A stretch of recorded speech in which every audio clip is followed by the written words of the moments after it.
आंतरवाडीसह राज्यातल्या सगळ्या केसेस मागे घ्यायच्या अशा एकूण आपल्या 9 मागण्या सर मी ऐकताय का तुम्ही कशाला आवडा कसं इतकं आवडा नाही करतो मराठीला तुम्हाला एक काम सांगतो फक्त खाली बसा कोणाला म्हणाला 10 मिनिटात बोलतो सगळे सायलेंट व्हा सरकारला वाटलं पाहिजे शांतता मराठ्यांची एक दिवस 288 पाहिल्याशिवाय सोडत नाही इतकं शांत व्हा एक वेळ आपण केलेल्या मागण्या नव्हू सरकारने तारीख घेतली 13 जुलै माझ्या मराठा समाजाला या संभाजीनगरमध्ये सांगलाय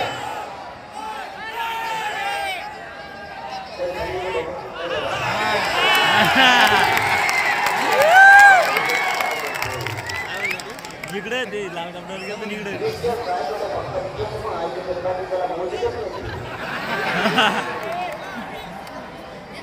तेरा जुलै सरकारनं तारीख घेतली मराठ्यांच्या साक्षीने सरकारनं 13 जुलै तारीख दिली आज संभाजीनगरच्या या लाखोच्या संख्येने जमलेल्या जनसागराच्या साक्षीनं सरकारला जाहीर सांगतो आज रात्र तुमच्या हातात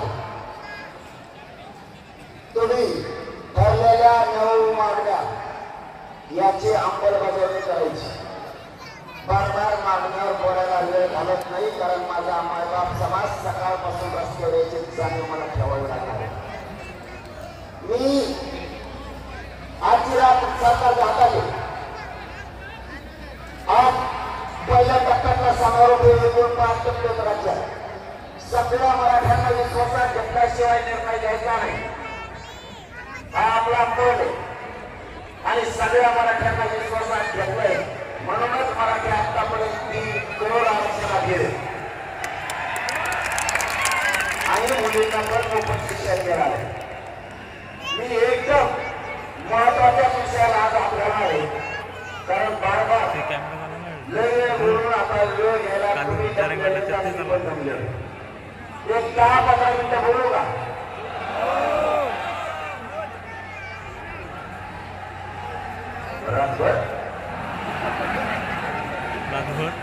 हो माझ्या बाळगाचा कार्यक्रम झालाय फक्त तुम्ही मला इतक्या संख्येनं दिसताय सांगितलं मी मोबाईल जगाच्या पाठीवर आणि या प्रति तलाव इतकी कट्टर मराठीसाठी जात दुसरे नसणार आहे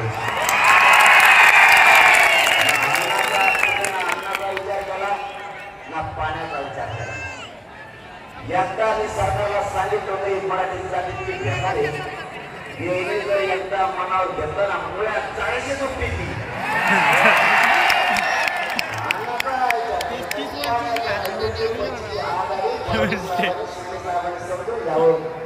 त्या ड्रायव्हरच्या येवल्याच्या छला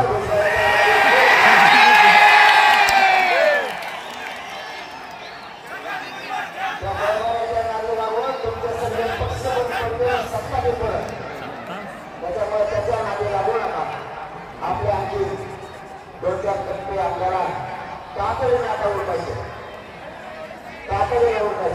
कारण मी आज 13 तारीख उद्या मी आता उठायच येत नाही मला कारण मला उद्या दुपारून मला वाटतं हृदय सोहळ्याला तिकडच्या सोलापूर जिल्ह्यातल्या पांडवांना मला दर्शनाला बोलवल्यामुळं वाखरी बरोबर ना वाखरीला हृदय सोहळ्याला दर्शनाला जायचं माऊलीच्या तुकोबारायांच्या जगद्गुरु तुकोबारायांच्या विठुरायांच्या ज्ञानेश्वर माऊलीच्या दर्शनाला जायचं त्याच्यामुळं मला उद्या 12 वाजता निघायचं हे का सांगतोय पुढे आल्यावर तुमच्या लक्षात येईल मला काय सांगायचं म्हणून सांगितलं शांतचित्त नाही का कार्यक्रम लवकर संपवायचा कारण की पहिल्या टप्प्यातला समारोप जो जर एवढा झालाय तर मुंबईत गेलं कसं होईल फडणवीस साहेब आणि शिंदे साहेब तुम्हाला सांगतो मला ठरवून येऊ शकते बरं आम्हाला आपल्या धक्का मिळाले आणि प्रत्येकाच्या घरापुढे एक खोटी ठोकू शकते तुमची बंदूक सुद्धा काही करू शकणार नाही मराठ्यांचा आव्हान राहतो माझ्या मराठ्यावर सरकारनं 13 तारीख घेतली. सरकारच्या हातात आजची रात्र आहे.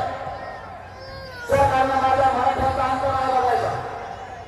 मराठ्यांना प्रथम माझी विनंती, छगन भुजबळ दंगे घालायच्या आणि म्हणून आपण राज्यात शांतता यायला ठरल्या. मराठ्यांकडून शांतता असू द्या. आरक्षण देण्याची जबाबदारी माझी. मी तुमचा मुलगा आहे. तुम्ही फक्त शांत राहा. शांततेविरुद्ध कोणाला केता येत नाही. जसे संभाजीनगर आला त्याच ताकदीनं शांततेवर घरापर्यंत आपण प्रत्येकाला घेऊन जायचं, स्वतः असं बघायचं. पुढं काही सुद्धा बोलू नये पाहिजे. ही मराठ्यांची जबाबदारी. सरकारच्या हातात आज रात्री दोन सरकारला विचार करावा. मी उद्याची उद्या निर्णय घेणार होतो तेही या संभाजीनगरच्या बाजार असणाऱ्या माझ्या मराठा समाजाच्या समक्ष मी सांगणार होतो. उद्याचे उद्या निर्णय होणार होता, परंतु उद्या दुपारून मला माऊलीच्या दर्शनाला जायचं. मला एक वापस यायला, कारण 15 तारखेला मी तिथे, म्हणून मला उद्या दुपारी निघालं. 16ला मी वापस येणार. 17 तारखेला महाराष्ट्राची भक्ती मंडळी श्री क्षेत्र नारायणगडावरती माझ्या हस्ते पूजा ठेवली विठुरायाची. त्यामुळे माझा 17 तारीख पण गेली. 18 आणि 19 दोनच दिवस माझ्या हातात आहे. सरकारने जर, मी आणखीनही सांगतो, मला राजकारणात जायचं नाही, माझ्या समाजाला पण जायचं नाही. आमचा आग्रह एवढाच आहे, आम्ही ओबीसी आरक्षण द्या. आम्हाला आमचं आरक्षण द्या. आम्हाला तुमच्या राजकारणाशी घेणं घेणं नाही. म्हणून मी आज संभाजीनगरमध्ये जाहीर सांगतो, जर तुम्ही आज रात्री नाही दिलं, कारण मी 2-4 दिवस बाहेर असल्या कारणाने पुन्हा 20 तारखेला स्थगित केलेलं आमरण उपोषण हे अंतर्वाली सुरू करतोय आणि कठोर करतोय. आता निवडून तरी माझा अंतर पण मराठ्यांवर लागली टाकणार आहे. दुसरं सांगतो याला जोडून, माझ्या पुढे दुसरा पर्याय नाही. मला मराठ्यांची शक्ती वाया घालायची नाही. मला वाईट पाऊल उचलायचं नाहीये. तुम्हाला याला जोडून सांगतो, 20 तारखेला याला जोडून सांगतो ना. तुम्ही घेतला का मग तुम्हाला लक्षात येईल. तुमच्या लक्षात येईल मी काय सांगतो. ऐका ना, अगोदर ऐका नंतर नाही म्हणा. अगोदर तुम्ही ऐका आणि नंतर नाही म्हणा. उपोषण करू नका तुम्ही म्हणा, पण तुमचं ऐका. 20 तारखेला स्थगित केलेलं आमरण उपोषण सुरू होणार, पण पुढं काय सांगते ते ऐका. 20 तारखेला मराठ्यांना 288 उमेदवार उभा करायचं का पाडायचे हे 20 तारखेला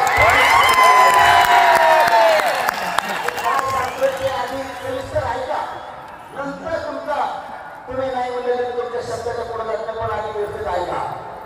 20 तारखेला मी आम्हाला उपोषण यासाठी सुरू करतो की सरकारला मला पुन्हा एक संधी द्यायची की मला आणि माझ्या मराठ्याला मुंबईला पण यायचं नाही आणि तुमचे उमेदवार पण पाडायचे नाही. ऐका मी काय सांगतोय. सुधारले तर सुधारले, नाही सुधारले तर 288 पाडणारे 288 आणि मुंबईला जाणार मराठा. शेवटचा चान्स तुम्ही नीट ऐकून घ्या. तुमच्या घाई गडबडीमुळे माझ्या मराठ्याच्या हातात मला पावर ठेवायची वगैरे पाहिजे. राज्याचे पावर मला माझ्या मराठ्याच्या हातात ठेवायची, ती दुसऱ्याकडे मला जाऊ द्यायची नाही. म्हणून माझं मत पूर्ण समजून घेतलं. मला पुन्हा एक संधी द्यायची, कारण मी उद्या सुरू करणार होतो. मी तुम्हाला माझा पाहणं केल्यामुळे तुम्हाला कधीच मी खोटं बोलत नाही आणि तुम्हाला खोटा बोलून मी पाऊल उचलत नाही. मला उद्या सुरू करायचं होतं, पण मी 15 दिवसापूर्वी त्यांना वेळ दिल्यामुळं मी समाजाच्या आणि वारकरी संप्रदायाच्या नजरेतून पडेल म्हणून मला तिथे जाणायचं आहे. म्हणून 20 तारखेला आपण तारीख घेतो. 20 तारखेला उपोषण सुरू करू आणि त्या दिवशी तारीख डिक्लेअर करू. महाराष्ट्रातल्या मराठ्यांची कोणत्या मैदानावर बैठक घ्यायची ही बैठक याच्यासाठी मुंबईला कधी जायचं आणि 288 पाडायचे का उभे करायचे? कारण 20 तारखेला कोणा सांगतोय 20 तारखेला तारीख डिक्लेअर करू आपण. महाराष्ट्रातल्या मराठ्यांना विश्वासात घेऊन 288 उमेदवार उभे करायचे का पाडायचे एक. आणि दुसरं मुंबईला किती तारखे जायचं या दोन्ही तारखे आपण 20 तारखेला तारखे ठरवू. पण 20 ला आम्हाला नोटिस केल्यामुळे मधल्या काळात आले ठरवायला तर चांगलं.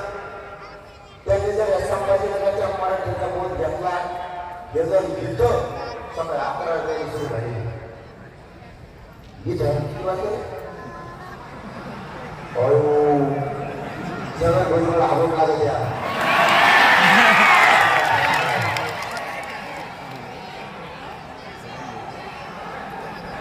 आता कार्यक्रमात झाला तो झोपत नाही. आता आज सणाचा सणात लागत त्याला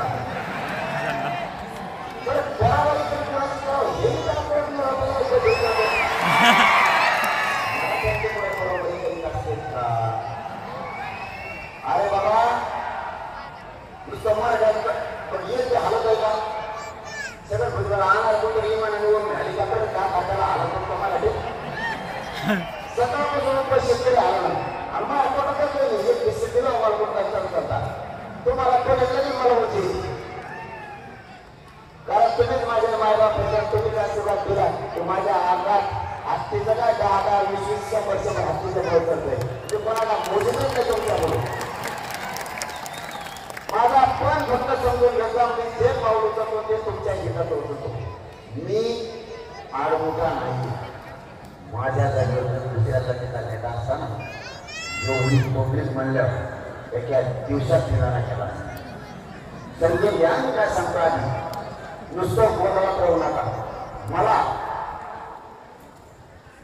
तुम्हाला दाखला बोलायचा आणि पावर मी तुमच्या हातात ठेवायचं. मला सगळं विचार करून वाढायला लागतो.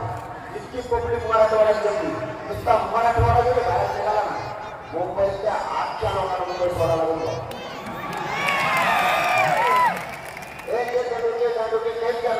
मला मराठा करायला लागल्या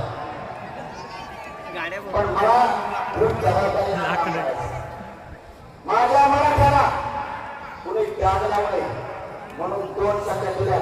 आता दिली 1 महिना वेळ तुम्हाला बोलायला जागा करायची. मला त्याला महाराष्ट्रातल्या जनतेच्या नजरेमध्ये पडले पाहिजे. मला तुम्हाला बोलायला सांगितलं आम्ही करा. आता तुम्ही खाली बसत म्हणू नका. तुम्ही गमती पाहिजे काही होत नाही. महत्वाचा विषय लागला तुमच्या आणल्यामुळं गोरगरीब समाज बघा कोणीला उभा राहायला जागा नाही उभा राहायला नाही. उभं गप बसा नाही ते खाली बसा म्हणण्याला त्याला व्हायला ऐकून घे. उभा राहून काय फरक नाही पडत. ऐकून घे. विषय लय महत्वाचा चालला आणि आघात करू नका तुम्ही. तुम्हाला सांगतो मला मुलगा म्हणून माझ्या खांद्यावरती समाजाला जबाबदारी. तुम्ही जसे मराठा शेवट कसा मी सुद्धा मराठा शेवट आवाज येते. अरे लावण काय केलं मला सुद्धा नाही केलं. मला वाटतं काय चाललं आता पण करा ते त्याला पण पाहिजे. मला समजून घ्यायचा आधी शिका. माझ्या जागेवर दुसरा कोणी असता मला गाड नाही लावायचा ना कोणाला आतापर्यंत काही करू नसतं. मी इतकं फुकून कोण टाकतोय मराठ्याला जागा लागून द्याय नाही. मराठ्याला जेवढंही खर्च करून द्याय नाही. आरक्षण मात्र आणायला आतापर्यंत 57 लाख मुली ती जरी झाले तरी 3 कोटीला आरक्षण मिळालंय. कोणाला खर्च नका. मुंबईला गेले सुप्रीम मागे गेले सगळे म्हणजे या घरामाला खरा आंदोलन कसलं आणि ते पळून गेला असतं 4 लाख बसून. म्हणून जरांगे ती अवलादीचा नाही. तुमचं रक्त ठेवून माझा संसार मोठा करणारी पहिलाच माझे नाही. मला म्हणून मी म्हणत असतो मला दावत टाकून देत जा. सरकारने 1 महिन्याचा वेळ मागितला दिला तेच प्रत्येक मला आणखी टाक टाकू म्हणजे गिरीश महाजनला बेल्ट बांधायची वेळ येईल. मला डाव टाकू द्या कारण ते आपलं डाव टाकायला लागले. तुम्हाला माहित नाही त्यांनी आज काय डाव टाकले. 2 ते 3 डाव टाकले. मी तुम्हाला 20 तारखेला सांगतो. हो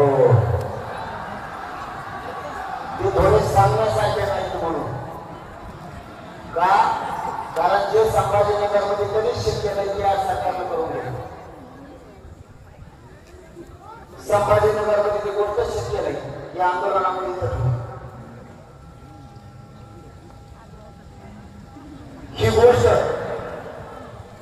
मी 20 ला सांगतो कारण मला तो उद्या हे लक्षात ठेवते काय सापडेले यांनी जो आता इतका सापडा नाही यांना यांचे प्रायव्हेट ड्रोन कशासाठी होते हेही मला बघू द्या.